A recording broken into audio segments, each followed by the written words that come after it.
Welcome back to Build a Lot Acres. In today's episode, we're going to discuss why, how, and when to weight down your tractor.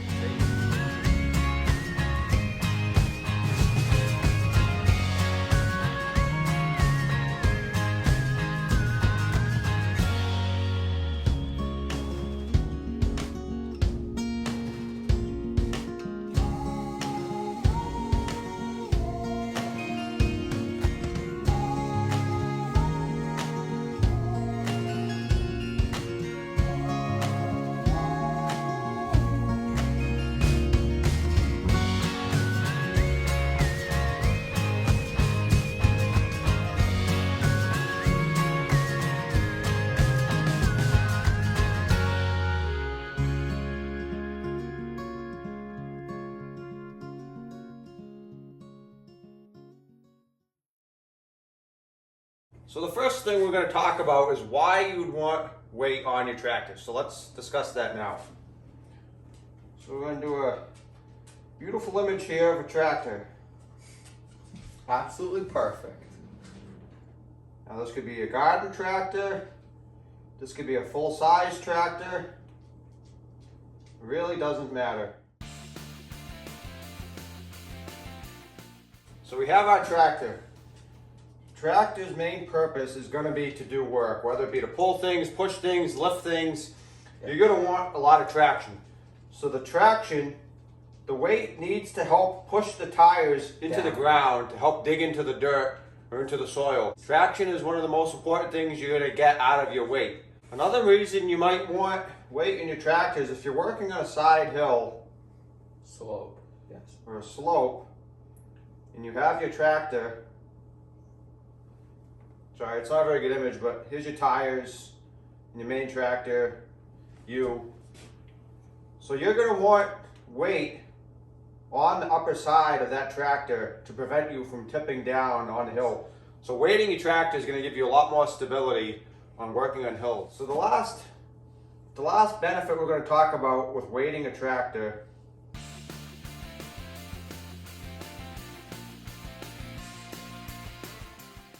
is going to be counterbalancing. So if you had a front end loader on your tractor,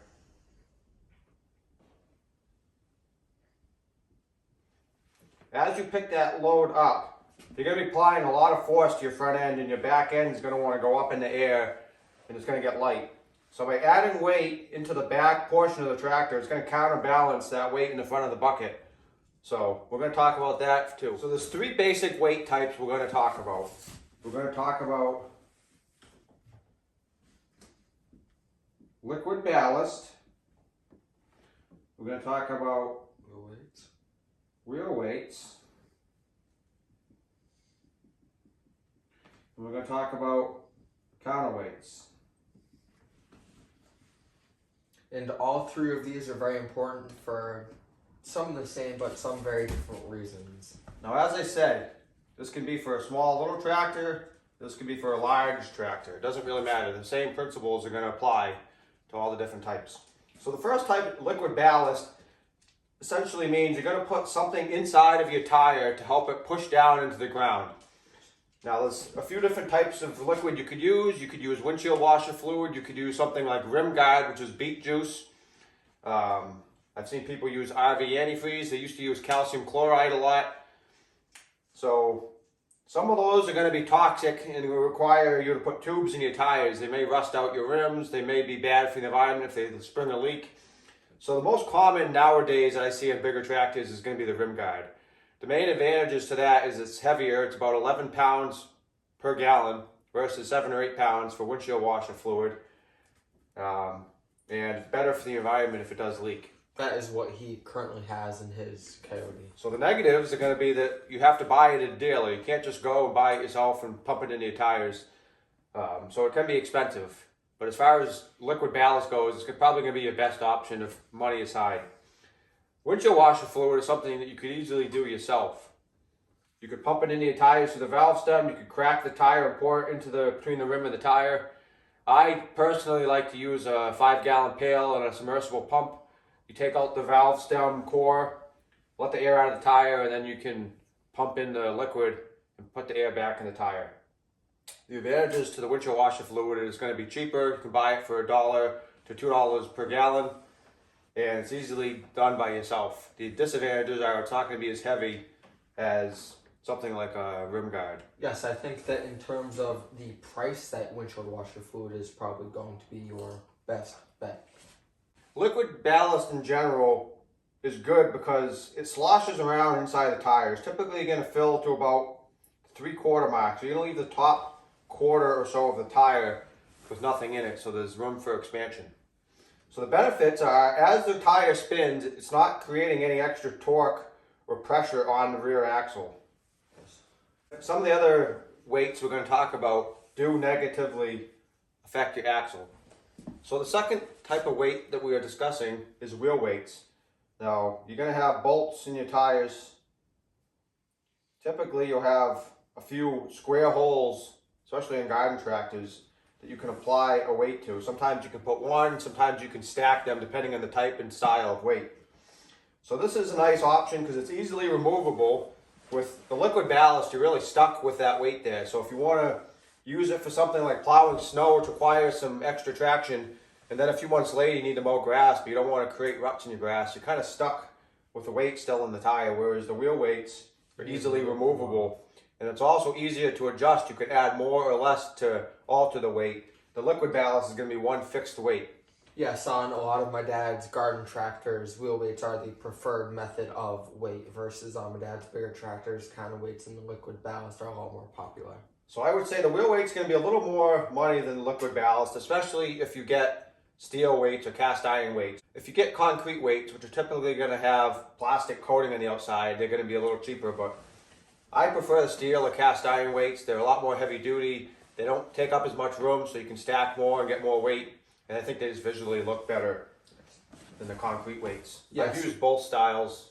Yes, with my father, he does love his cast iron weights. So typically with the concrete weight, you can have one big weight you can install all at once. It might weigh 75 pounds, whereas the steel, you might have 3 25-pound discs. So it's a lot easier to install one 25-pound disc and then another one and then another one than have to try to do 75 pounds all at once. Yes, that with a lot of my dad's garden tractor weights, some of the smaller ones are 25 and a lot of the bigger ones are 50, but there aren't any big, heavy, like 75-pound, 100-pound weights. Other than concrete. Other than concrete, yes. And they stick out way further, so you're widening your tractor. So if you have to get in a narrow space and go up against a house or a fence or a building or whatever, then the concrete weights can stick out and cause you to have to get further away. Yes, I've seen that with a lot of concrete weights, that with a lot of the cast iron ones, they sit pretty flush with the tires.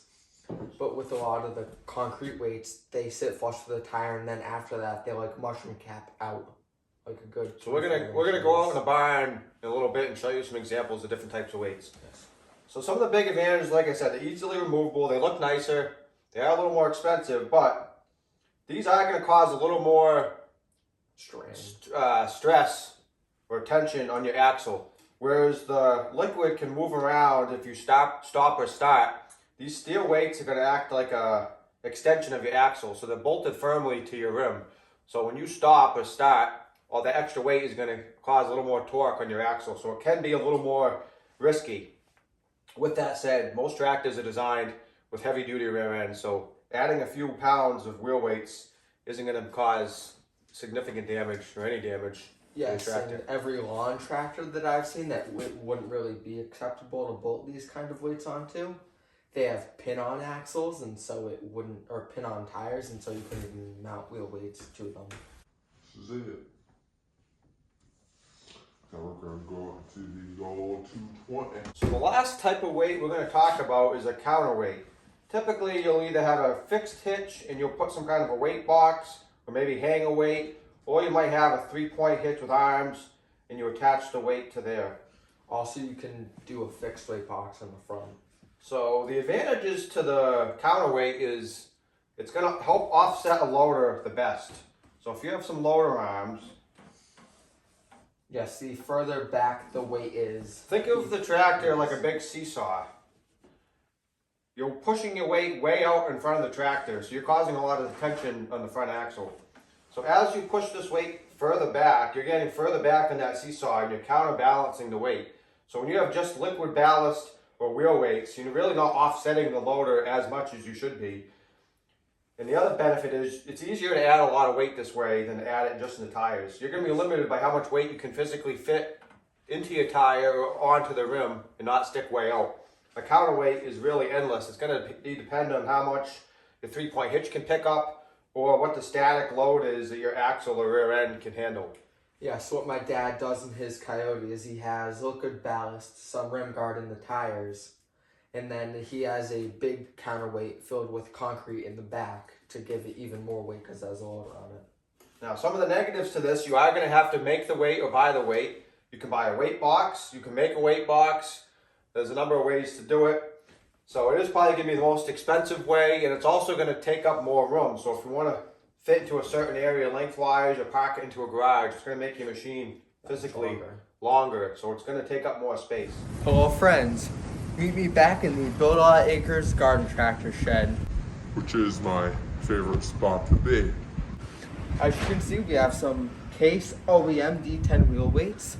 There are 2 discs on each side, and each disc weighs 37.5 pounds apiece.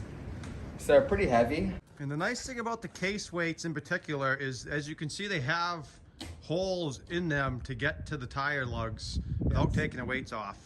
Although I think that it's just as easy to take the weights off first, because then you're dealing with a lot heavier tire. But they do have that option for the case weights. Okay, up next is my personal tractor, my 85 Case 220. This is it. Now we're gonna go up to the old 220. And this has the 8 wheel weights, which are meant for the Low Pro series. So what size rim would that be? That would be a 12-inch rim. Alright. Whereas the D10s, which are meant for the high wheelers and high loaders, are 16-inch rims. And these are 25 pounds a piece. And there are 2 discs on each side. And these tires are also filled. You can't see it, but they are filled with, I believe, windshield washer fluid. That's correct.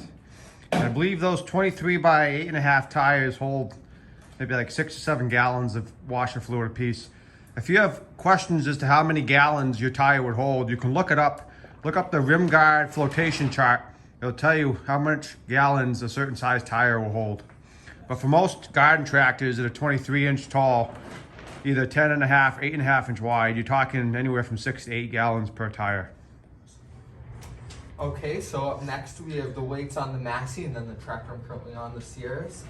And these are generic weights. And the nice thing about generic weights is, well, the first thing is they fit almost every tractor. Almost every tractor is an 8.5-inch on center bolt pattern, as both of these do. And does a 12-inch rim again, as both of these do. So they will fit, like, I'd say a good 90 to 95% of all garden tractors. Obviously the Power Max, the Sunstar, high wheel cases, some D-series wheel horses, they're all exceptions, but I'd say a good 90 to 95% of garden tractors will fit no problem. And also, unless you want to get concrete weights, I'd say that other than concrete, generic cast iron or steel weights are going to be the most cost-effective option for you. I would have to agree with that. From my personal experience, I've owned, I think, 16 garden tractors over the years. The generic weights are typically, you can find them for around 50 cents a pound, sometimes 60 cents. Whereas the D10, like the orange weight you can see in the background on the large case, some of those OEM weights can be $2 or $3 per pound. So you get them a lot cheaper when you buy the generic weights, like Brett has shown us on the Sears. Usually they're gonna be one piece though, they're gonna be heavier. So those are 50-pound weights, so there's not discs like the other ones have, so they're not really stackable. But if you're looking for a cheap alternative and you want cast iron weights, look for something generic like those or the Massey that we're about to show you. So up next are these same, almost the exact same as the Sears weights, but they're again generic weights. These ones are on the Massey. These aren't normally red, we just painted them red. Normally they're, I believe, white or just plain gray. You can paint them any color to match your tractor. Again, just very nice cost-effective options if you don't want to spend any money for OEM weights. You know, I'm really tall. Maybe you should do it, little man. I think it's easier for someone so short to get in here. Call me little man one more time. So we've shown you a bunch of different wheel weights. So we're going to talk about a counterweight. This is a weight box. It's mounted to the hitch. I made this myself. It's on a 1/4-inch plate steel. I can put anything in there. I can put concrete, I can put rocks, I can put bricks, I can put pavers. So I made 2 concrete weights with handles. Each one of these weights is 75 pounds. So between the 2 75-pound weights and the weight box, it's well over 200 pounds of rear weight, which is plenty for this high wheel case if you want to plow snow or snow blow or pull a trailer or anything like that. So it's very simple. You just simply pick up the weights, put them in, and you got your weight. If you want to take them off and you want to mow, take them out. Very easy. Mind you, most men cannot strong them as my father just demonstrated. So the wheel weights are going to take a little longer to take on and put off. These are a little quicker. The liquid, obviously, you're really kind of stuck with it. You're not going to want to take that in and out. So if you want an easy option to remove, as long as you can physically remove it, and if it was on a 3-point hitch, you could just lower the weight down, unhook the weight, drive away, and you're done. It was a good job today lifting the weights, you know? Yeah, they're pretty heavy, but I think I could do it. For a little man, it was pretty impressive.